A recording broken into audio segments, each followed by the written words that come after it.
Hello and welcome to another Tulsa City County Library Virtual Renaissance Fair video. I am Miss Tori from the Glenpool Library, and today I am talking medieval siege weapons with one of my college mentors, retired physics professor and current director of education at the Tulsa Air and Space Museum, Dr. Calvin Cole. Assisting us today is Dr. Cole's oldest son, Zach, a friend of mine, and my husband, Matt, currently on camera, but he's going to show up when we fire this thing. Let's get started.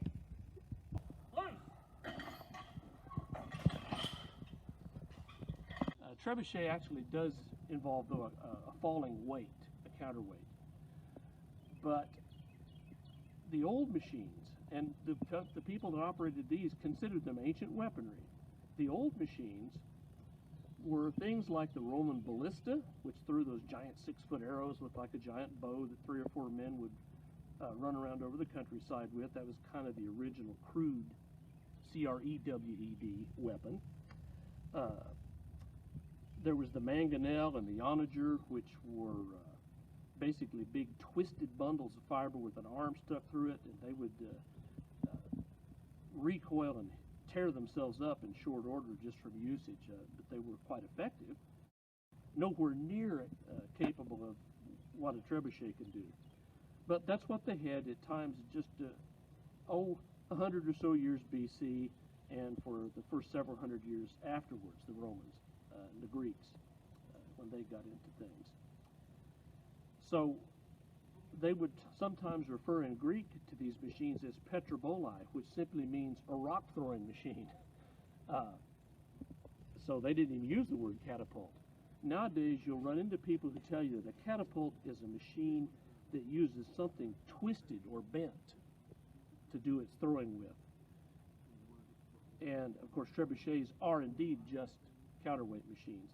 But it's not clear that the ancients actually drew that much distinction between the machines. As I said, the Greeks just called them all rock throwers, and they didn't care how it threw the rock. It was a Petroboli. It threw rocks. All right, ready? Fire in the hole.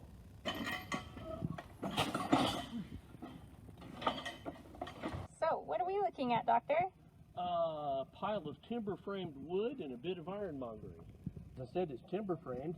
Right down here, you're looking at what's called a blind tenon joint. This piece of wood has a big piece sticks out the bottom and fits into a hole here. It's a socket.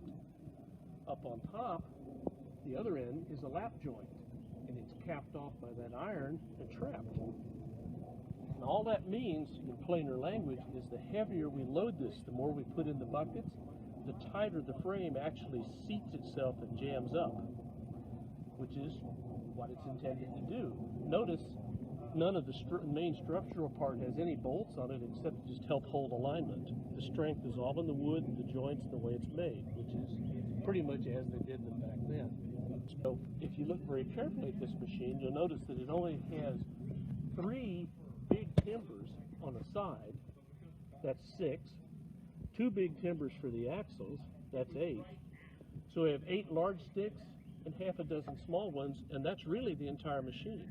We have a rather interesting way of rigging it, but we'll end up with one block with a chain across here, and it's 1, 2, 3, 4, 5 ropes on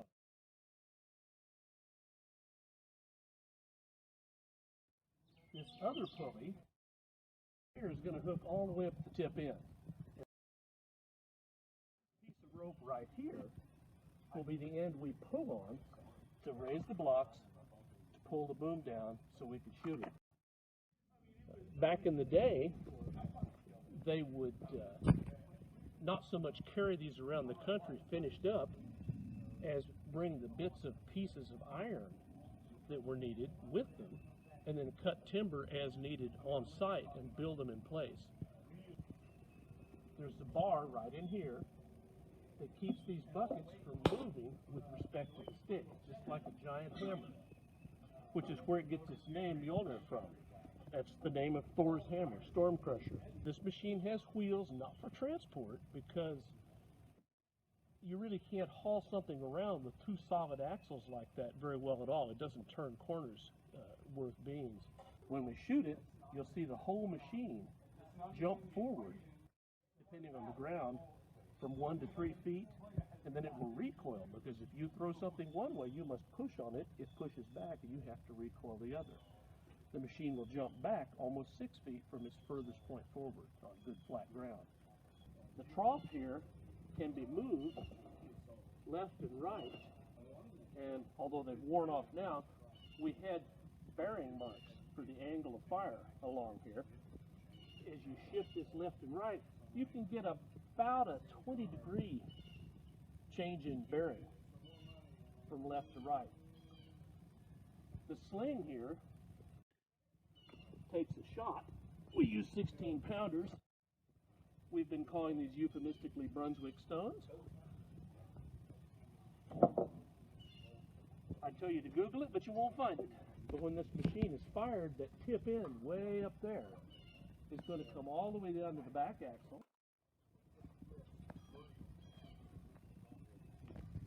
We'll take a large metal pin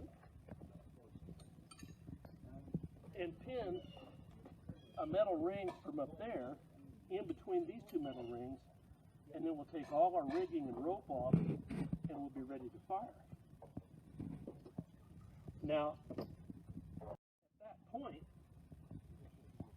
these two ropes, one will remain tied to the tip end. This other end, if you look way up top, you'll see a little stub of pipe sticks out. This just sits on there. It's not tied on, it just rests. We've tuned up all our weights and lengths correctly. Just about the time these buckets fall 11 feet, and we get to the bottom, the ball, if this were the throwing arm, it'll be almost vertical. The ball and the string will be at about 45 degrees for maximum range. At that point, if we've tuned it right, this beam will try to slow down. When it does, this rope is still moving, and it just flies off the end and releases the shot, and away we go. So there is no release mechanism. It's all just built into the timing. By changing this length here by about 1 inch, we can change the range by about 3 feet, forward or backwards. Once this thing settles down, it is our medieval artillery. We have what's called a circular probable error of about 3 feet, which means I'll put it in a circle, shot after shot, about 6 to 8 feet in diameter. Just imagine a giant bow with an 80-foot arrow. Pull back today at 40 pounds. That's something like 3,200 foot-pounds worth of energy. I'll get anywhere from 80 to 100 feet with half the weight in there, all the way up to 200 to 250 feet for a 16-pounder. They'll be doing about 60 miles an hour. The magic number was 200 yards, effective bow range. If I go back to that 4 to 8 pounds in here, and a full load, it'll come out at 120 miles an hour and go 200 yards. Why, you might ask, if you have that curious, inquiring mind, why, if this piece of rope you pull on, in my right hand, why is this other piece of rope tied to the trebuchet? Why, Dr. Cole? Because the very first person that ever fired one of our big trebuchets, the very first time, didn't get to see it shoot. He was backed off about 30 feet, and this pin pulls out kind of hard. And while we were all cheering and watching the shot fly through the air, he was dancing because that big steel pin hit him in the shins when it flew out. So, from then on, we've tied it off with a snub rope so that he can't do that. Historically, these machines, that's where the word trebuchet, they think, comes from. It's probably a French word for to tumble or fall down. When you shoot it, you'll see why. It's the constancy of gravity and the weight of the bucket that makes this so precise, because they get the same force shot after shot after shot. Back before 700 or 800 AD, they had machines much like this, but instead of a counterweight, they would have a crossbar with a bunch of rope hanging off of it, and several people would jump up, grab the rope, say anywhere from 8 or 10 to 2 or 3 dozen or who knows, and pull down on it while one person held the other end down with a small rock. When his feet came off the ground, he would turn loose. But that wasn't very reproducible. It didn't take too long before somebody realized they could just put a weight in it. From about 700 to 800 AD, which is just about the time the Roman Empire completely collapsed. Until about 1350 AD, these machines were what drove really the end of the walled city. They changed a lot of civilization. In about 1350, gunpowder and cannons became better than big pipe bombs, and they replaced these fairly quickly at that point because they were much more portable, and they didn't need really, frankly, the skill to shoot that one of these does. When we fire this, you'll hear us not say fire, because unless we're throwing fire, there is no fire. We'll say the word loose, because again, back to the bow and arrow, it's much like pulling an 80-foot arrow back and then loosing the rig to let it fire. 2, 1, loose. You always hear stories about throwing fire, flammable liquids with trebuchets.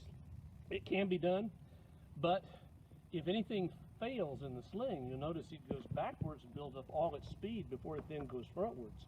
They'll throw almost as far backwards as they will forward if they mess up. If you put a jug of flammable liquid in there and the jug shatters, it will spray fire all the way back towards your side of things and make a giant fan in the sky, which looks pretty but then sets everything on fire. So, we'll throw a jug of water. The machine pulls about 10 times the acceleration due to gravity on the wraparound. We can't shoot water balloons, they just disintegrate. The milk jugs don't usually quite disintegrate, the lids may blow off. But so yes, you can throw fire. We have thrown flaming pig's heads with it, but that's another story. There is a bit of a trick to it, and it's a little dangerous. So we don't throw fire. 2, 1, loose.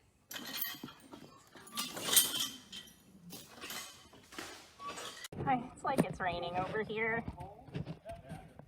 Yeah, that was this. Yeah. Drip, drip, drip. Where'd you go? We pulled all the poles.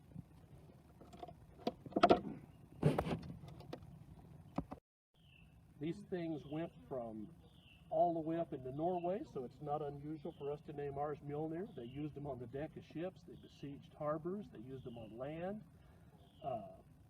They went all the way across the top of North Africa into Arabia and back and forth across Europe, at least 2 or 3 different waves, east and west, north and south, over that time period, all the way to England and back out to the Syrian desert. So there's kind of the quick and dirty bit of the trebuchet, a bit of the history. Nowadays, of course, they're just fun to play with. 2, 1, loose.